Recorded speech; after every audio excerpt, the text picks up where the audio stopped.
Est-ce que les Packard sont dans la même situation que moi? Oui.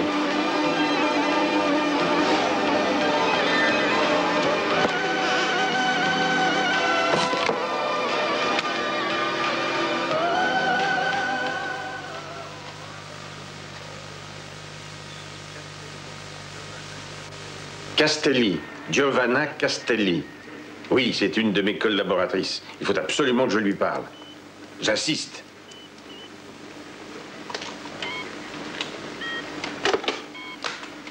Les autorités norvégiennes ont dû prier Mme Castelli de mettre fin à ses vacances.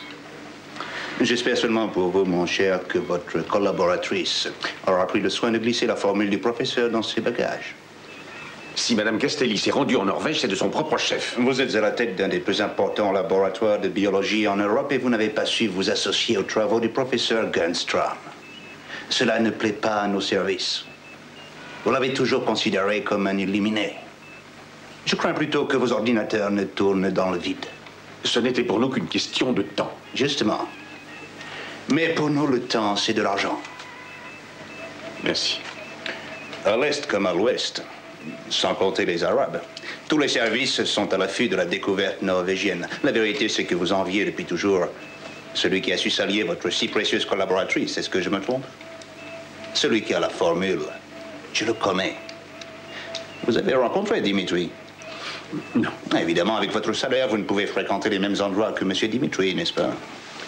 Et s'il a fait le voyage en Norvège, c'est parce qu'il a pris ces informations dans votre institut. Je m'occupe du rapatriement de Madame Castelli. OK?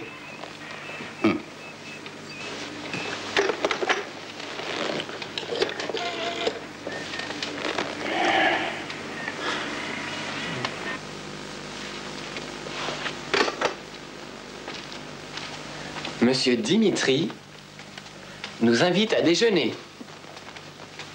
J'ai bien entendu. Où et quand? Ici et aujourd'hui? Il n'en est pas question. Je ne peux que vous suggérer, au contraire, d'accepter cette invitation. Il n'en est pas question. Non. Madame Packard, soyez raisonnable. Je veillerai sur vous, vous n'avez aucune raison d'être inquiète. Je pense le contraire, Je ne peux Müller. pas vous y obliger.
Patrick reste ici.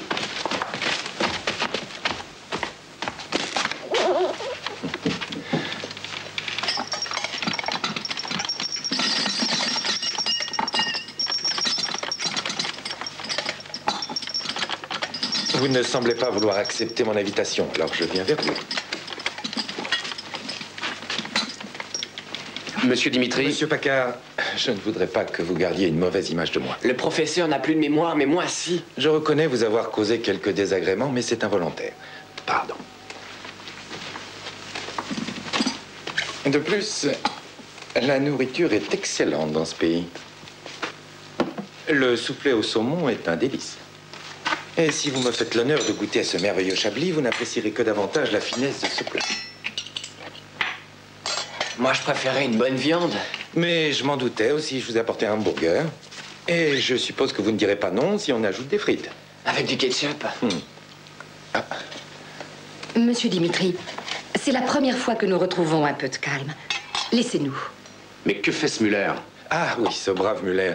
Il s'est tellement dépensé pour assurer votre sécurité que je lui ai laissé ma chambre pour qu'il se repose. Cette arme est au garçon d'étage qui l'aura oubliée par mégarde. Je vous la recommande. Les Tchèques sont imbattables pour les armes automatiques. Et ce qui me surprend, c'est qu'une telle arme soit entre les mains d'un garçon d'étage. C'est peut-être pour assurer notre sécurité. À votre place, je me méfierais de ce garçon d'étage. Monsieur Paccard, je vous en fais cadeau. Quelle générosité. Je vais appeler la police. Épargnez-vous cette peine. On y a pensé avant vous.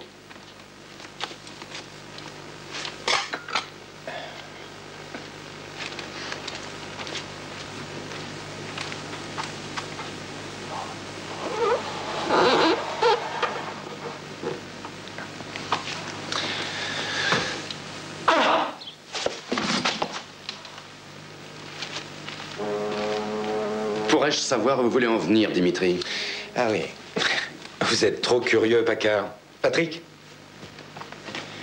Je suis sûr que tu connais celui qui est en bas. Celui qui est dans l'auto? Avec les Arabes? Exact. C'est un agent d'une organisation clandestine arabe, les Bakouches. Je suis obligé de vous quitter. Ah! Ne laissez pas trop refroidir le soufflet.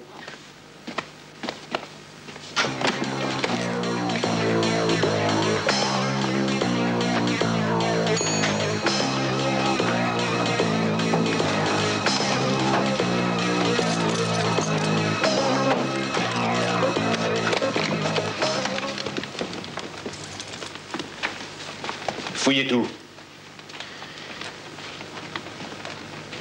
Où est-il? Parti. Ah, vous voilà, Auckland. Donnez-moi cette arme. Oh, Dimitri pense qu'elle appartient au garçon d'étage. Vous n'en avez pas besoin puisque je suis là. Oui, c'est ce que Dimitri nous a dit. Patrie. Excusez-moi, cher collègue. voilà enfin, vous. J'ai trouvé le garçon d'étage inanimé à côté. Et où ça? Juste en face. Allons-y. Vous pensez vraiment que nous sommes en sécurité dans cet hôtel?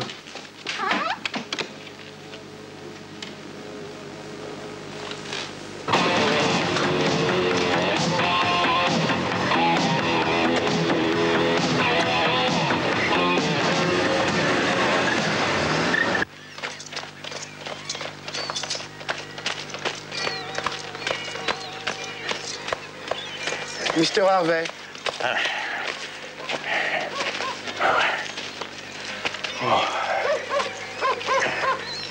Malheureusement, nous n'avons rien pu tirer de Giovanna Castelli. Elle demeure muette comme une carpe. Rien à faire. Mais ce qui ne manque pas de nous surprendre. Notre cher Dimitri se dépense sans compter auprès de la famille Paccard. Pourquoi? Vous n'en avez pas la moindre idée non plus. Et la police norvégienne, pas davantage.